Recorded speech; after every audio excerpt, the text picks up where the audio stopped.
అయితే ఈ ₹1,00,000 రుణమాఫీ క్లారిటీ ఏంది, అసలు రైతుల్లో కన్ఫ్యూజన్ ఎందుకు ఉందనే విషయంపై మనతో కొంతమంది రైతులు మాట్లాడుతూ ఉన్నారు.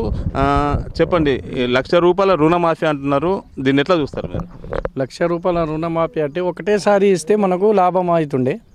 ఇప్పుడు 4 సంవత్సరాలు అయింది ₹1,00,000 రుణమాఫీ అవ్వటం వలన మేము కట్టలేకపోయినాం. అందుకొరకు మాకు వడ్డీ ఎక్స్ట్రా పడ్డది. 1,40,000 దాకా వడ్డీ అయింది. మళ్ళీ ఇప్పుడు 1,00,000 రుణమాఫీ చేస్తే వడ్డీ అట్లనే ఉంటుంది. అందుకొరకు మేము ఒక్కటేసారి రుణమాఫీ ఇచ్చేస్తే మంచిగా ఉంటుండే. అంటే బ్యాంక్ అధికారులు ఇప్పుడు ₹1,00,000 లోన్ రుణమాఫీ అంటున్నారు కదా, ఏమంటారు మరి? 1,40,000 అని అంటుంది కదా. ₹1,00,000 లోపట్లనే రుణమాఫీ అని గవర్నమెంట్ అంటుంది. అందుకొరకు వడ్డీ అట్లనే ఉంటుంది. 1,00,000 దాకా రుణమాఫీ అయినాక మళ్ళీ వడ్డీ వాళ్ళు కట్టాలి. మీరు చెప్పండి, ఎట్లా చూస్తారంటే కన్ఫ్యూజన్ ఉంది రైతుల్లో. ఇవాళ చూసుకున్నట్టయితే 2018 ఎలక్షన్లో సీఎం కేసీఆర్ గారు ఏం చెప్పారంటే రుణమాఫీ ₹1,00,000 లోపు ఎవరిదైనా ఉన్నా కానీ 1 టైంలో మాఫీ చేస్తామని చెప్పడం జరిగింది.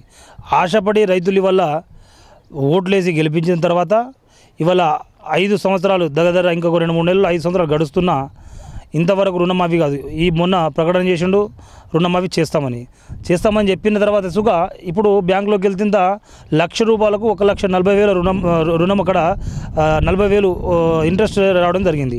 ఇప్పుడు వాళ్ళు ఏంటంటే ₹1,40,000 కట్టాలి, గవర్నమెంట్ ₹1,00,000 ఇచ్చినా మీరు 40,000 కట్టాల్సిందే అంటే ఇప్పుడు మళ్ళీ మొదటికి వచ్చింది లెక్క. మాకు అదేంటంటే మళ్ళీ మొదటికి వచ్చింది.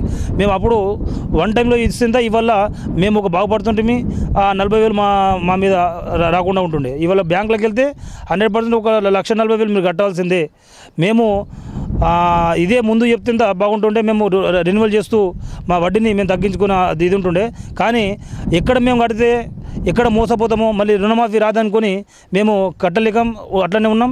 ఇవాళ అదే అమౌంట్ లక్షని ₹1,40,000 వరకు మేము మొన్న వెళ్తుందా బ్యాంకులో ₹140,000 వరకు చూపించడం జరుగుతుంది. అంటే ఇప్పుడు బ్యాంక్ అధికారులు ఏమంటారు, 1,00,000 కట్టేస్తే 40,000 మళ్ళీ కట్టాల్సిందేనా? ఖచ్చితంగా ₹1,00,000 మీరు ఏదైతే 1,00,000 లోపు ఉన్న రుణాలని గవర్నమెంట్ మాఫీ చేస్తూ ఉంటుంది.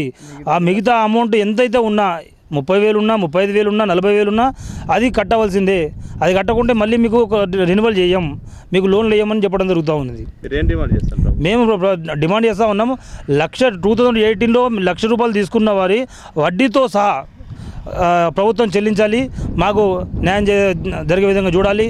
ఇవల్ల ఆ 40,000 కట్టలేని పరిస్థితుల్లో మేము ఉన్నాం. ఇప్పుడు ఆ 1,00,000తో సహా 1,00,000కు ఎంతైతే వడ్డీ అయిందో ఇప్పటి వరకు 2018 నుంచి వడ్డీ అంతకన్నా ముందు ఏమైనా ఉన్నది వేరే 1,00,000 లోపు ఉన్న వాళ్ళకు 2018లో మీరు చెప్పిన దాని ప్రకారం ₹1,00,000 లోపు ఏది ఉన్నా దాన్ని వడ్డీతో సహా చెల్లించాల్సిందిగా మేము ప్రభుత్వాన్ని డిమాండ్ చేస్తూ ఉన్నాం. మొత్తంగా ₹1,00,000 రుణమాఫీకి సంబంధించి చాలా రకాల అనుమానాలు తలెత్తుతున్నాయి రైతుల్లో. వడ్డీతో కలిపి ఇప్పటివరకు ఎంత అయిందో అది మాఫీ చేస్తే బాగుంటుంది, లేకపోతే మాపై ఆర్థికంగా భారం పడుతుందని చెప్పి రైతులు డిమాండ్ చేస్తున్న పరిస్థితి.